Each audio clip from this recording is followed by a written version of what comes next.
লাগবে না। কেন? না বলেছি না? বেশি মন চাইলে রাস্তায় নামুন, দেখুন কোন মহিলা আছাড় খেয়ে কোমর ভাঙলো, তাদের কোমর টিপে দিয়ে আসুন। তৌসিফ বিছানা ছেড়ে উঠে যেতে যেতে বলল। না জানি কোন পাপ করেছিলাম, কপালে জুটেছে একটা।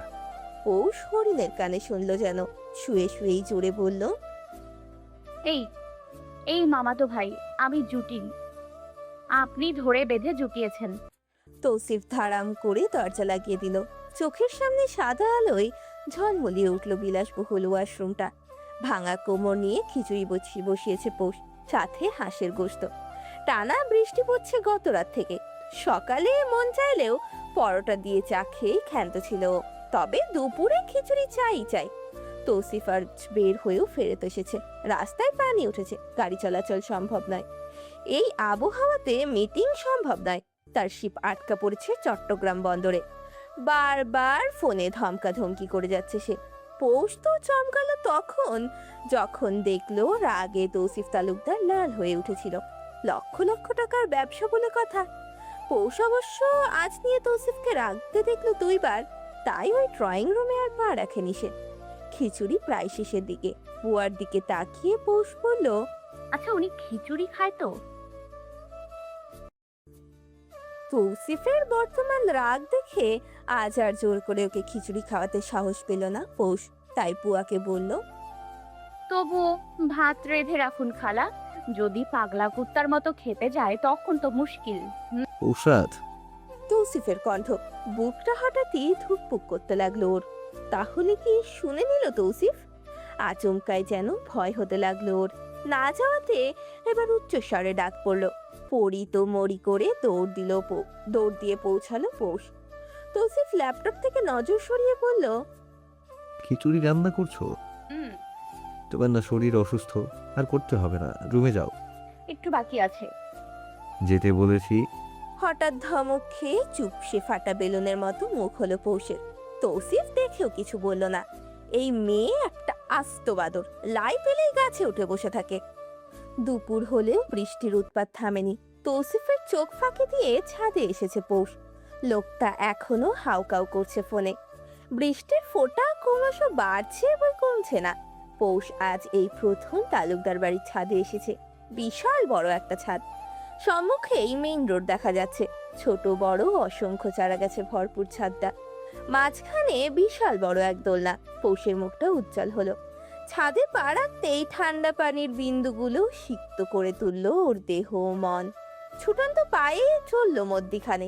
দোলনায় বসতেই ভিজে চুপচুপা হয়ে গেল ও। এত ভারী দোলনা যে ও নাড়াতেও পারল না। কাপল দোলনা এটা, তা দেখেই বোঝা যাচ্ছে। এতটাই বড় যে তৌসিফ তালুকদারের দাদা তার 4 বউ নিয়ে উঠে দোল খেতে পারবে। মাথায় আজ খুবই সফল ধারণা হানা দিল পৌষের।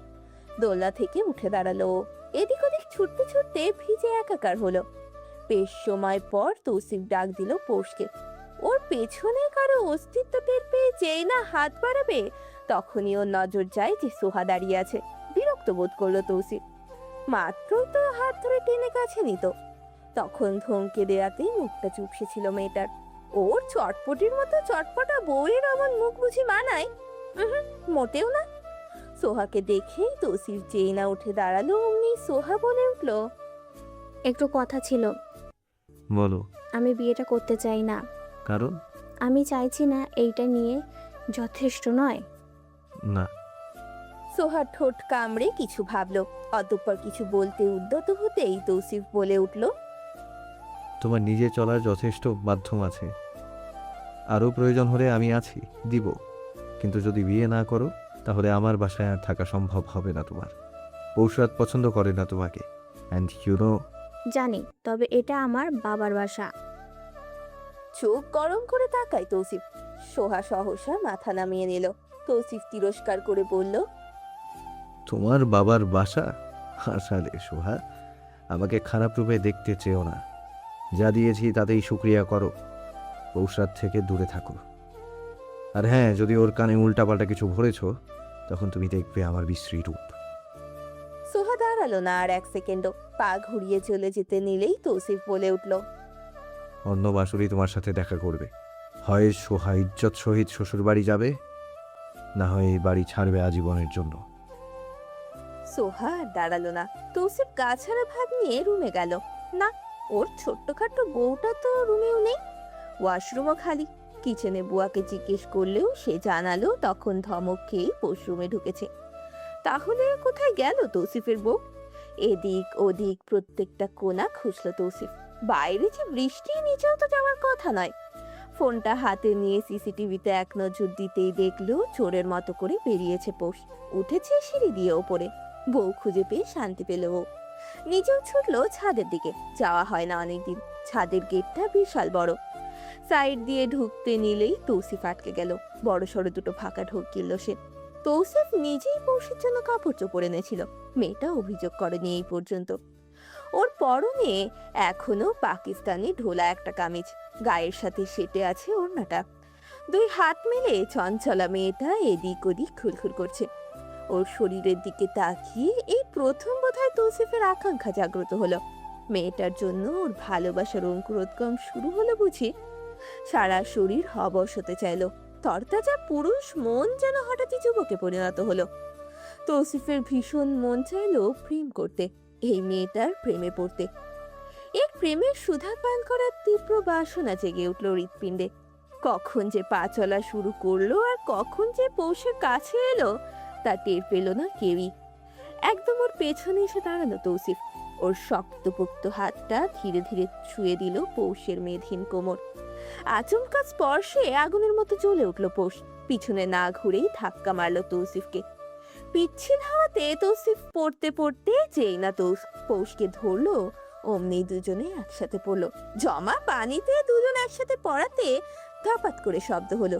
পৌষ খ্যাঁক করে বলে উঠল, লুচ্চামি করার জায়গা পান না? কোথা থেকে উদয় হলেন আপনি? জান গলায় এসে পড়েছিল। বলেই হাঁ করে দেখালো। তৌসিফ মুগ্ধ নয়নে মুখের ভিতর উটকি দিল। দেখার চেষ্টা করলো পৌষের জান, তবে আফসোস দেখা গেল না। পৌষের ওঠার তাগাদা দেখা দিল না। এদিকে তৌসিফও ওকে নিজের উপর থেকে সরালো না। তৌসিফের দেহের উপর উঠে আছে ও। তৌসিফ হঠাৎই জিজ্ঞেস করলো, রেগে আছো? না তো। বৃষ্টিতে ভিজছো? মন খারাপ থাকলেই কি মানুষ বৃষ্টিতে ভেজে? জানি না তো, উঠবেন না? মন চাইছে না। ঠান্ডা ক্রমশ বাড়ছে। বৃষ্টিও পাল্লা দিয়ে বাড়তে লাগলো সাথে সাথে। পৌষেরও যেন কিছু একটা হয়ে গেল। ও মাথা এলিয়ে দিল। তৌসিফ দুই হাতে ওকে জড়িয়ে ধরল। এই তীব্র বর্ষণ উপেক্ষা করে দুইজন প্রাপ্তবয়স্ক নারী পুরুষ ছন্দে বিমোহিত হচ্ছে। মনে জাগ্রত কামনা বা বাসনা কোনোটাই প্রকাশে তারা ব্যর্থ। অল্প অল্প বিদ্যুৎ চমকাতেই পৌষ উঠতে চাইল, তবে তৌসিফ ছাড়বে না তাকে। ও দুই হাতের বেষ্টনী আরো দৃঢ় করলো। পৌষ এবার মুচড়ামুচড়ি জুড়ে দিল। তৌসিফ নরম সুরেই বলল, আর একটু থাকো না পৌষরাজ। পৌষ বুঝি মানার মেয়ে? নিজের উপর নিয়ন্ত্রণ হারানোর আগেই ওর মুখ ছুটল রেলের গতিতে। আপনি তো মিয়া বহু ঢিলা। এই ছাদে টাঙ্কির পেছনে প্রেম প্রীতি করতেন নিশ্চিত আগে, তাই না? কি ভেবেছেন আমি বুঝবো না? তৌসিফ ওকে ছেড়ে দিতেই উঠে দাঁড়ালো পৌষ। এক হাত বাড়িয়ে দিল তৌসিফের দিকে। অথচ দুজনেই জানে পৌষ ইহকালে ওকে টেনে তুলতে পারবে না। তৌসিফ অবশ্য হাতটা ধরলো। নিজে উঠে দাঁড়িয়ে পৌষের গালে দুটো ধরে বলল, টাঙ্কির পেছনে যাওয়া আমার অভ্যাস না। আমি যা করি খোলামেলাই করি, মুক্ত গগন তলে। বলতে বলতে পৌষের থুতনিতে চুমু দিল। কাজ অবশ্য হলো। মাথাটা নিচু করে নিল পৌষ। তৌসিফ বেশ উপভোগ করে এই মুহূর্তটা। পৌষ সরে গেল ওর সামনে থেকে। পৌষকে দোলনায় বসতে দেখে তৌসিফ ওইদিকে পা বাড়ালো। দোলনা পেছন থেকে দুই হাত দিয়ে ঠেলে দিল। মুখে মুহূর্তেই ফুটলো পৌষের হাসি। উচ্ছ্বসিত গলায় শুধু বলল, আরো জোরে দিন। বৃষ্টি আজ না কমার প্রতিশ্রুতি নিয়েছে বুঝি। প্রায় 1.5 ঘন্টা বৃষ্টিতে ভিজেও মন ভরেনি পৌষের। অবশেষে না চাইতেও ওকে ধমকে নিয়ে এসেছে তৌসিফ। সেই থেকে মুখটা প্যাঁচার মতো করে রেখেছে ও। আপাতত ওয়াশরুমে ঢুকে আর বের হচ্ছে না। ঠান্ডায় জমে যাওয়ার উপক্রম এবার তৌসিফের। ওয়াশরুম যদিও আরো আছে, তবুও দরজায় নক করলো ও। পৌষরাজ, হানি, হলো তোমার? হয়েছে তো সেই কখন। আশ্চর্য, তাহলে বের হচ্ছ না কেন?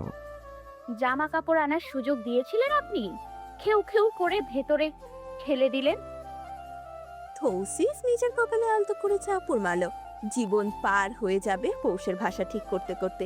এই মেয়ে কবে শুধরাবে?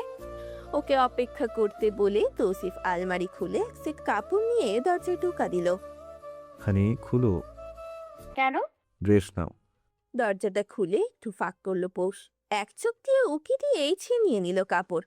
ঝাঁঝালো কণ্ঠে একটু পরই আবার চিল্লিয়ে উঠল পৌষ। তৌসিফ দরজায় নক করলো পুনরায়। পৌষ না খুলেই দাঁত কটমট করে বলল, আমি বলেছি এসব ধরে দিতে। কি সব? ন্যাকা সাজলে একদম মুখের ওপর ফেকে মারবো। তৌসিফ হঠাৎ বুঝলো, স্বাভাবিক গলাই বলল, ওহ, আরে তোমার তো লাগবেই তাই না?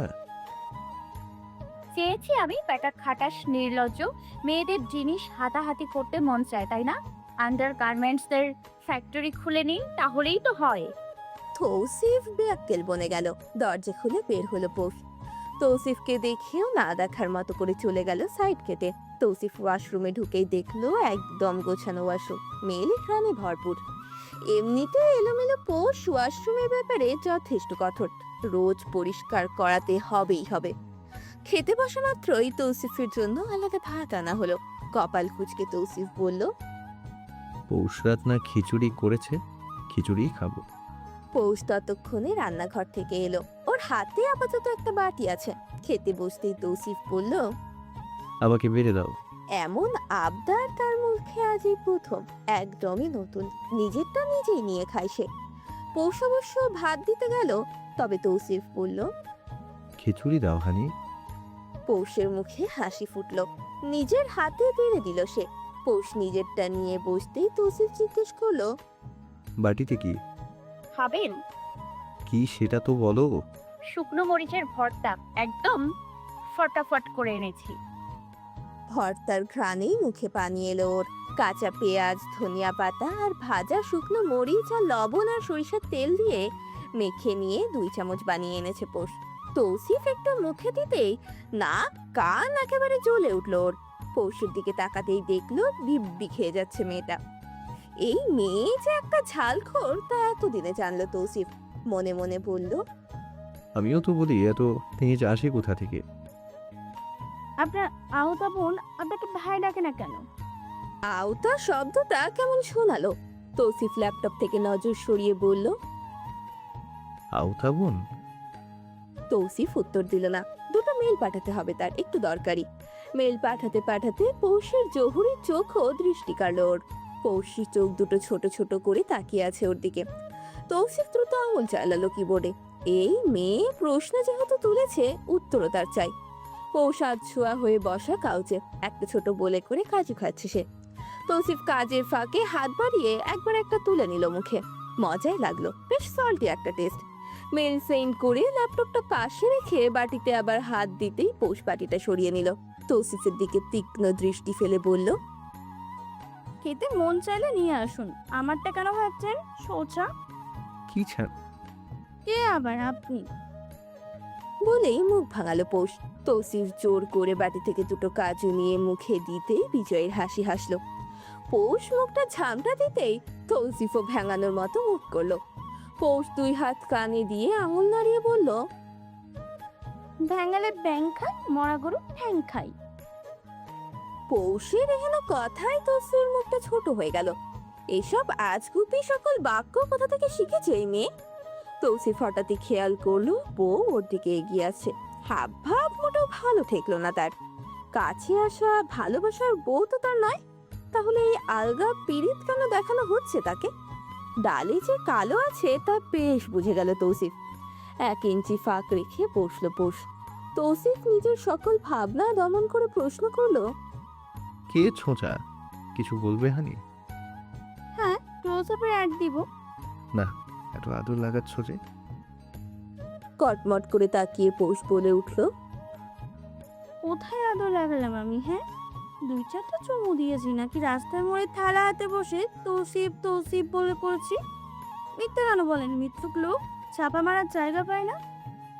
যতটুকু কাছে এসেছিল তার থেকে 3 হাত দূরে গিয়ে বসলো পৌষ। তৌসিফ দিনে রাতে আর কত চমকাবে, আর কত অবাক হবে সে?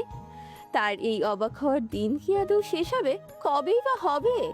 যাকে আশেপাশের সকলে ভয় পায়, যার সামনে মুখ খুলে সত্যিটা অব্দি বলে না, তাকে যে নাকে দড়ি দিয়ে ঘোরায় এই এতটুকু পৌষ, তাকে জানে কেউ? জগনগণ কি আদেও মানবে এই কথা? লাগামটাও তো হাত ছাড়ে না। অন্য কেউ হলে তৌসিফ হয়তো এতদিনে হাত তুলে ফেলতো। এতক্ষণে তবে পৌষকে তার ধমকটাও দিতে কষ্ট হয়। এই মায়াবী মুখটা ধমকের উপযুক্ত নয়। এই মুখে তো শুধু আদর মানায়। নিজেকে বেহায়া উপাধি দিয়ে আগ বাড়িয়ে পৌষের কাছে গেল তৌসিফ। বাটি থেকে দুটো কাজু নিতে নিতে আলতো হাতে ছুঁয়ে দিল পৌষের গাল। ডাকলো ভারী মিষ্টি কণ্ঠে। পুষরাত, পৌষ মৌন রইল, তার কোনো উত্তর নেই। তৌসিফ জানে বোঝে, তাই বলল, যাকে তুমি ভাই মানো না তাকে কেন ডাকবে? চকিত দৃষ্টি ফেলে চাইল পৌষ। তৌসিফ একটু হেসে বলল, সোহাগ কোনোদিনই আমাকে ভাই বলে, আচ্ছা, সোহাগ কোনোদিনই আমাকে ভাই বলে ডাকেনি। এর হয়তো কারণ আছে, বা হয়তো আমি সম্পর্কে ভাই বোন হলেও তা আদতে কতটুকু আছে তা জানি না। সে ডাকে না, আমি জোর করব কেন? আমার আপন ভাই আছে, বোন আছে। এমনটা নয় সোহা জানে না বাইরের লোক ওকে কাজের মেয়ে ভাবে। ও জানে, কিন্তু ভাবিদের সাথে তর্কে গেলেই ভাইয়ারা কেউ চুপ থাকবে না। মূল কথা হলো আশ্রয় কেউ ছাড়তে চায় না। ও এখানে আশ্রয় পেয়েছে তাই ছাড়তে চায় না। তাই বলে নোংরা অপবাদ শুনবে? পৌষের কথার প্রেক্ষিতে আর কথা বলল না তৌসিফ। পৌষ তাকিয়ে রইল ড্যাব ড্যাব করে। বোঝার চেষ্টা করলো তৌসিফের মনোভাব। কিছুতেই সক্ষম হলো না ও। এই লোকের মন ও মস্তিষ্ক কি আদৌ একই কথা ভাবে কে জানে। উঠে যেতে যেতে কিছু কাজু তৌসিফকে দিয়ে বলল, কাল আবার আনবেন কাজু। কাজের লোক কাউকে বললেই হবে, এনে রাখবে। পৌষের মনটা কিন্তু ভালোই ছিল, কিন্তু ওর মাথাটা খারাপ করে দিল এই লোক।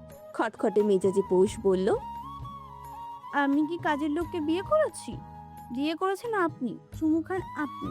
তাহলে আমি কেন কাজের লোককে বলবো আমাকে বাদাম এনে দিতে? এখন কি যাবো কাজের লোকের কাছে? বলতে বলতেই উঠে গেল পৌষ। তৌসিফ হকচকিয়ে গিয়ে তাড়াতাড়ি টেনে ধরল ওকে। একদম কোলে বসিয়ে কোমরটা চেপে ধরতেই বাইন মাছের মতো তিরিং বিরিং শুরু করলো পৌষ। ঝাঝালো গলায় বলল, এক নম্বর লুচ্ছা আপনি। বিয়ের দিন আমার কোমরে চেপে ধরেছেন, সারণ বলছি, একদম কামড়ে ধরবো বলে দিলাম। বলতে বলতে তৌসিফের বাহুতে সত্যি কামড়ে ধরল পৌষ। তৌসিফ আচমকা এহেন হামলায় হাতটা আলগা করতেই দুই লাফে সরে গেল পৌষ। দরজার কাছে যেতে যেতে বলল, কাজের লোক ডেকে তো কোলে উঠবো এখন। বলে সত্যি বেরিয়ে গেল পৌষ। তৌসিফের বুকটা ধুকপুক ধুকপুক করছে। যেই ছেঁড়া বেড়া বউ ওর, বলা তো যায় না। সত্যি যদি কারোর কোলে উঠে বসে, হায় আল্লাহ, এই মেয়ে এমন কেন? লাইভ পেয়ে এখন তৌসিফের কাঁধে উঠে নাচছে। তৌসিফ তাড়াতাড়ি দৌড়ে বের হলো। পৌষ সত্যি মেইন দরজার দিকে যাচ্ছে। পেছন থেকে গিয়ে ওর বাহু টেনে ধরতেই পৌষ দাঁত কেলিয়ে হেসে উঠল। তৌসিফ ফোঁস করে শ্বাস ফেলে বলল, ভালো কি তুমি হবেই না? আপনি হতে দিলে তো? পৌষ পায়ের উপর পা তুলে সোফায় বসে নবাবের মতো বলল। টিভির রিমোটটা দিন। তৌসিফ গিয়ে রিমোট দিতেই টিভি অন করলো পৌষ। কার্টুন চ্যানেল ছেড়ে দেখতে দেখতে পা নাচাচ্ছে সে। তৌসিফ বসলো একদম ওর পায়ের কাছে। পৌষ একটু ভদ্রতা দেখালো, এবারে পাটা নামিয়ে নিল। বয়সে হলেও তো বড়। চাপা যথেষ্ট নাড়ালেও পা তুলে বসাটা একটু ভিন্নই দেখায়। ও পা নামাতেই আচমকা তৌসিফ ওর পাটা ধরলো। পৌষের শ্বাস যেন আটকে গেল। স্নায়ু বুঝে ওঠার আগেই যেন ও পা সরাতে চাইলো, তবে পারলো না। তৌসিফ ছাড়েনি, নিজের কোলের উপর পা রেখে বলল, থাকুক। না ছাড়ুন। বলতে বলতে পৌষ উঠে বসার চেষ্টা করলো। তৌসিফ সত্যিই পা ছাড়লো না। ফর্সা পা দুটো নিজের হাত দিয়ে কোলে ধরে রাখলো। পৌষের দম আটকে যাবে যাবে ভাব। তৌসিফের পুরুষ হাত দুটোর বিচরণ ওর পা জুড়ে। পায়ের তালুতে ছোঁয়া দিতেই শিরশির করে উঠলো ওর বদন। একে একে প্রত্যেকটা আঙুল নেড়ে চেড়ে দেখলো তৌসিফ। নরম তুল তুলে পা দুটো। পৌষের পা দুটো অত্যাধিক ফর্সা। চেহারার থেকে হাত পা বেশি ফর্সা মেয়েটার। ন্যাচারাল সৌন্দর্য হয়তো এটাই। হাত পা দেখেই বোঝা যাচ্ছে এই মেয়েটা মুখের একটুও যত্ন নেয় না। পৌষ কাতর গলায় বলে উঠল, প্লিজ পা ছাড়ুন, but why honey? Please. Tausif তবুও ছাড়লো না। ওকে তো কম জ্বালায় না এই মেয়ে। তৌসিফও বদলা নেবে, তবে ও ভিন্ন উপায়। হঠাৎ ওর দিকে একটু এগিয়ে এসে তৌসিফ শুধালো, ক্যান আই টেস্ট হানি? পৌষের চোখ মুখটা শুকিয়ে এলো, গলাটা পানির অভাবে খা খা করছে। মন চাইছে তৌসিফের মাথাটাই চিবিয়ে নিতে। একবার তো এমন হলো, মাঝে মধ্যেই বিভিন্ন জিনিস কামড়াতে মন চাইতো পৌষের। চাচি বলতো পৌষের দাঁত নাকি ইঁদুরের দাঁত, কিছু কাটতে না পারলেই শিরশির করে, তাই সারাক্ষণ দাঁতের ব্যবহার করে এরা। পৌষ সারাক্ষণই নখ কাটতো। একবার তো হিমু ভাই এনে দিল নতুন স্ট্রবেরি সোপ। হাই, কি সুন্দর নাক জোড়ানো ঘ্রাণ তার! সইতে পারলো না পৌষ, বসিয়ে দিল এক কামড়। ইনিমিনি ছিল তখন ওর সামনে, হাত পেতে চাইলো একটু, পৌষ দেয়নি দেখে সেদিন লুকিয়ে লুকিয়ে দুই বোন এক কামড় বসিয়ে সাবান খেয়েছিল। যদিও গেলার আগে চৈত্র দেখে ফেলেছিল। হেমন্ত সেদিন কতই না ধমকালো ওকে, ভাবির জন্য বেঁচে গেছিল পৌষ। তৌসিফ কখন যে ওর ভাবনার মাঝে পৌষের কাছাকাছি এলো তা টের পায়নি পৌষ। একদম ওর মুখের সামনে এসে বলল, কি হলো? আপনার মুখে গন্ধ, তাই নো টেস্টিং। একদম ঝামা ঘষার মতো মুখটা হলো তৌসিফের। পৌষ উঠে দৌড়ে পালালো রুমের দিকে, মুখে গালি দিল, বদমাইশ বেটা, আমার সাথে বদমাইশি করতে আসে। একদম টয়লেট ধোয়া ব্রাশে হারপিক লাগিয়ে দাঁত মেজে দিব।